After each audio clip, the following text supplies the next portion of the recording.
MUDA ಕೇಸ್ಗೆ CM ಸಿದ್ದರಾಮಯ್ಯಗೆ ಮತ್ತೊಂದು ಸಂಕಷ್ಟ ಎದುರಾಗ್ತಾ ಇದೆ. ಸಿಎಂ ಸಿದ್ದರಾಮಯ್ಯಗೆ ಮತ್ತೊಂದು ಸಂಕಷ್ಟ ಎದುರಾಗ್ತಾ ಇದೆ. ಈಗ ಮತ್ತೆ ರಾಜಭವನದ ಅಂಗಳ ತಲುಪಿದೆ ಮೂಡಾ ಕೇಸ್. ಸಿದ್ದರಾಮಯ್ಯಗೆ ಮತ್ತೊಂದು ಸಂಕಷ್ಟ ಎದುರಾಗಿದೆ ಅಂತಾನೆ ಹೇಳ್ಬೋದು. ರಾಜ್ಯಪಾಲರ ರಾಜಭವನ ತಲುಪಿದೆ ಮೂಡಾ ಕೇಸ್. ಮತ್ತೆ ರಾಜಭವನ ಅಂಗಳ ತಲುಪಿದೆ ಮೂಡಾ ಕೇಸ್. ರಾಜ್ಯಪಾಲರ ಅಂಗಳಕ್ಕೆ ಮತ್ತೆ ಹೋಗಿದೆ ಈ ಮೂಡಾ ಕೇಸ್ ವಿಚಾರ.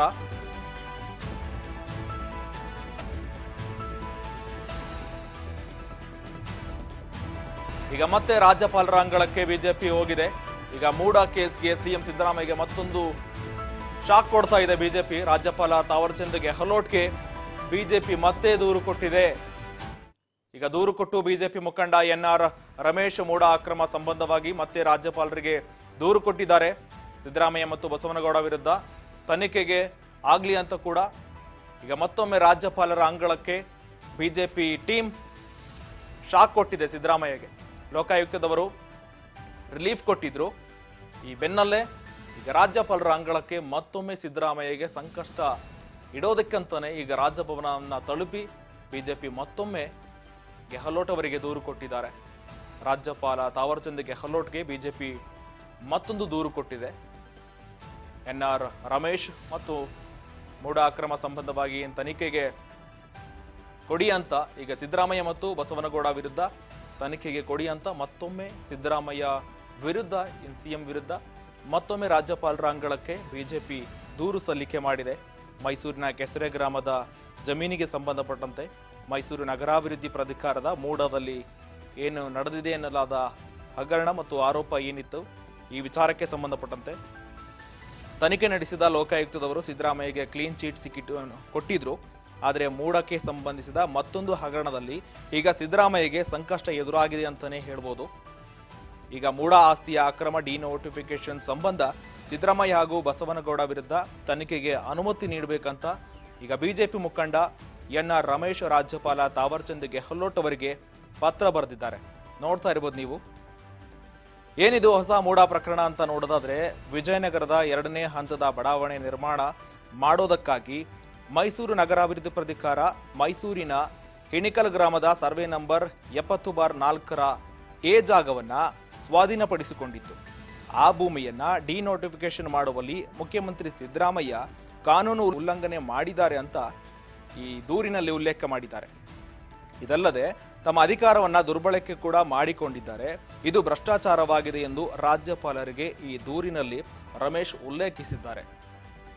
ಮತ್ತೊಂದು ಸಂಕಷ್ಟ ಕೊಡ್ತಾ ಇದ್ದಾರೆ ಸಿಎಂಗೆ. ವಿಜಯನಗರದ 2ನೇ ಹಂತದ ಬಡಾವಣೆ ನಿರ್ಮಾಣದ ಕುರಿತಾಗಿ ಏನು 70/4ರ ಜಾಗವನ್ನ ಸ್ವಾಧೀನಪಡಿಸಿಕೊಂಡಿತ್ತು, ಈ ಭೂಮಿಯಲ್ಲಿ ಡಿನೋಟಿಫಿಕೇಶನ್ ಮಾಡಿ ತಮ್ಮ ಅಧಿಕಾರವನ್ನ ದುರುಪಯೋಗ ಮಾಡಿಕೊಂಡಿದ್ದಾರೆ. ಜೊತೆಗೆ ಭ್ರಷ್ಟಾಚಾರವಾಗಿದೆ ಅಂತ ರಾಜ್ಯಪಾಲರಿಗೆ ದೂರು ಕೊಟ್ಟಿದ್ದಾರೆ. ಈ ಬಗ್ಗೆ ಹೆಚ್ಚಿನ ಮಾಹಿತಿ ಕೊಡ್ಲಿಕ್ಕೆ ನಮ್ಮ political reporter, political bureau Basavaraj ಉಗರ ಸಂಪರ್ಕದಲ್ಲಿದ್ದಾರೆ. ಬಸವರಾಜ್, ಲೋಕಾಯುಕ್ತದವರೇನೋ ಸಿದ್ದರಾಮಯ್ಯನವರಿಗೆ ಬಿ ರಿಪೋರ್ಟ್ ಸಲ್ಲಿಕೆ ಮಾಡಿ ಕ್ಲೀನ್ ಚೀಟ್ ಕೊಟ್ಟಿದ್ದಾಯ್ತು. ಈಗ ಮತ್ತೊಮ್ಮೆ ರಮೇಶ್ ಅವರು ಮತ್ತೆ ಸಿದ್ದರಾಮಯ್ಯನವರಿಗೆ ವಿರುದ್ಧವಾಗಿ ಮೂಡಾ ಪ್ರಕರಣಕ್ಕೆ ಮತ್ತೊಂದು ಟ್ವಿಸ್ಟ್ ಕೊಟ್ಟು ರಾಜ್ಯಪಾಲರ ಅಂಗಳಕ್ಕೆ ಮತ್ತೊಂದು ಪತ್ರ ಕೊಟ್ಟಿದ್ದಾರೆ. ಏನಿದು ಪತ್ರ ಮತ್ತು ಏನೇನು ಉಲ್ಲೇಖ ಮಾಡಿದ್ದಾರೆ ಬಸವರಾಜ್? ಈ ಬಗ್ಗೆ ಹೆಚ್ಚಿನ ಡೀಟೇಲ್ಸ್ ಏನಿದೆ? ಶ್ರೀಕಾಂತ್, ಈಗಾಗಲೇ ಸಿಎಂ ಸಿದ್ದರಾಮಯ್ಯ ಮೂಡಾ ಪ್ರಕರಣ ಸಂಬಂಧಪಟ್ಟಂತೆ ಒಂದು ಬಿಗ್ ರಿಲೀಫ್ ಸಿಕ್ಕರೂ ಸಹಿತ ಈಗ ಮತ್ತೊಂದು ಸಂಕಷ್ಟ ಸಿಎಂ ಸಿದ್ದರಾಮಯ್ಯ ಎದುರಾಗಿದೆ ಅಂತಾನು ಕೂಡ ಹೇಳ್ಬೋದು. ಯಾಕಂತಂದ್ರೆ ಈಗಾಗಲೇ ರಾಜಭವನಕ್ಕೆ ಮತ್ತೆ ಮೂಡಾ ಪ್ರಕರಣಕ್ಕೆ ಸಂಬಂಧಪಟ್ಟಂತೆ ದೂರೊಂದು ಹೋಗಿರ್ತಕ್ಕಂಥದ್ದು. ರಾಜ್ಯಪಾಲ ತಾವರ್ಚಂದ್ ಗೆಹ್ಲೋಟ್ ಅವರಿಗೆ ಬಿಜೆಪಿಯ ಮುಖಂಡರಾಗಿರ್ತಕ್ಕಂಥ ಎನ್ಆರ್ ರಮೇಶ್ ಅವರು ಒಂದಿಷ್ಟು ದಾಖಲೆಗಳು, ಅಂದ್ರೆ ಮೂಡಾಗೆ ಸಂಬಂಧಪಟ್ಟಂತ ಅವರ ಬಳಿ ಇರತಕ್ಕಂತ ದಾಖಲೆಗಳ ಸಮೇತವಾಗಿ ಒಂದು ತನಿಖೆಗೆ ಇದನ್ನ ಕೊಡಿ ಅನ್ನುವಂಥದ್ದನ್ನು ಕೂಡ ಕೊಟ್ಟಿರ್ತಕ್ಕಂಥದ್ದು. ಸಿದ್ದರಾಮಯ್ಯ ಮತ್ತೆ ಬಸವೇಗೌಡ ವಿರುದ್ಧವಾಗಿ ಅನುಮತಿ ನೀಡಬೇಕು ಅನ್ನುವಂಥದ್ದನ್ನು ಕೂಡ ರಾಜ್ಯಪಾಲರಿಗೆ ದೂರನ್ನು ಕೂಡ ಒಂದು ಎನ್ಆರ್ ರಮೇಶ್ ಅವರು ಕೂಡ ಕೊಟ್ಟಿರ್ತಕ್ಕಂಥದ್ದು. ಹಾಗಾಗಿ ಈಗ ಮೂಡಾ ಪ್ರಕರಣಕ್ಕೆ ಸಂಬಂಧಪಟ್ಟಂತೆ ಅವರ ಒಂದು ಅಧಿಕಾರ ದುರ್ಬಳಕೆ ಆಗಿದೆ ಅನ್ನುವಂಥದ್ದನ್ನ ಆರೋಪಿಸಿ ಸಾಮಾಜಿಕ ಕಾರ್ಯಕರ್ತ ಸ್ನೇಹಮಯ ಕೃಷ್ಣ ಅವರು ಕೊಟ್ಟಿರ್ತಕ್ಕಂಥ ಏನು ದೂರೇನಿದೆ ಅದನ್ನ ತನಿಖೆ ನಡೆಸಿ ಅದರಲ್ಲಿ ಯಾವುದೇ ರೀತಿ ಪುರಾವೆಗಳಿಲ್ಲ ಅನ್ನುವಂಥದ್ದನ್ನು ಕೂಡ ಒಂದು ನ್ಯಾಯಾಲಯ ಈಗ ಲೋಕಾಯುಕ್ತ ಕೂಡ ಒಂದು ಬಿ ರಿಪೋರ್ಟ್ ಕೂಡ ಸಲ್ಲಿಸಿರ್ತಕ್ಕಂಥದ್ದು. ಹಾಗಾಗಿ ಇದೀಗ ಎನ್ಆರ್ ರಮೇಶ್ ಅವರು ರಾಜಭವನದ ಕದ ತಟ್ಟಿ ರಾಜ್ಯಪಾಲರ ಮುಖಾಂತರ ಅವರ ಸಿಎಂ ಸಿದ್ದರಾಮಯ್ಯನವರ ವಿರುದ್ಧ ಮತ್ತೆ ಬಸವೇಗೌಡರ ವಿರುದ್ಧ ತನಿಖೆ ಮಾಡಲಿಕ್ಕೆ ನೀವು ಅವಕಾಶ ಕೊಡಬೇಕು ಅನ್ನುವಂತ ನಿಟ್ಟಿನಲ್ಲಿ ಈಗ ಮತ್ತೊಂದು ದೂರನ್ನ ರಾಜ್ಯಪಾಲರಿಗೆ ಕೊಟ್ಟಿರ್ತಕ್ಕಂಥದ್ದು. ಆ ಜಾಗಕ್ಕೂ ಮೂಡಕ್ಕೂ ಏನ್ ಸಂಬಂಧ ಬಸವರಾಜ್? ಶ್ರೀಕಾಂತ್, ಒಂದು ಕಡೆ ಆ ಒಂದು ಕೆಸರೆ ಜಮೀನು ಅಂತಕ್ಕಂಥದ್ದು ಏನಿದೆ ಅದನ್ನ ಮೂಡಾದವರು ಅದನ್ನ ವಶಪಡಿಸಿಕೊಂಡಿದ್ರು, ಅದು ಇವರ ಜಾಗೆ ಅಲ್ಲ ಅನ್ನುವಂಥದ್ದು ಪ್ರಮುಖವಾಗಿರ್ತಕ್ಕಂಥ ವಾದ. ಅದೇ ಅದನ್ನ ಮೂಡಾದವರು ವಶಪಡಿಸಿಕೊಂಡಂತ ಸಂದರ್ಭದಲ್ಲಿ ಅದನ್ನ ಪರ್ಯಾಯವಾಗಿ ಒಂದು ಪರ್ಯಾಯವಾಗಿರ್ತಕ್ಕಂಥ ಭೂಮಿಯನ್ನ ಕೊಡಬೇಕು ಅನ್ನುವಂಥದ್ದು ಸಿಎಂ ಸಿದ್ದರಾಮಯ್ಯನವರ ಪತ್ನಿಯವರು ಅದನ್ನ ಮೂಡಾಗೆ ಒಂದು ಕೇಳ್ಕೊಂಡಿದ್ರು. ಅದರಂತೆ ಅದನ್ನ ಪರ್ಯಾಯವಾಗಿರ್ತಕ್ಕಂಥದ್ದನ್ನ ಮೂಡಾದವರೇ ಒಂದಿಷ್ಟು ಕೊಟ್ಟಿರ್ತಕ್ಕಂಥದ್ದು, ಅದು ವಿಜಯನಗರ ಬಡಾವಣೆಯಲ್ಲಿ.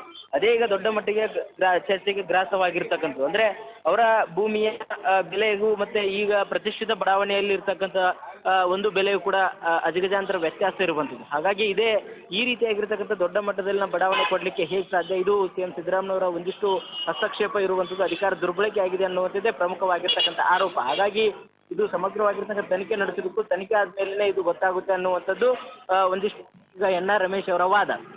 ಅದರಂತೆ ಈಗ ರಾಜಭವನದ ಕದ ತಟ್ಟಿರ್ತಕ್ಕಂಥದ್ದು, ರಾಜ್ಯಪಾಲರು ಯಾವ ರೀತಿಯಾಗಿ ಇದಕ್ಕೆ ಆದೇಶ ಕೊಡ್ತಾರೆ ಅನ್ನುವಂಥದ್ದು ಕಾದಷ್ಟೇ ನೋಡಬೇಕಾಗಿದೆ.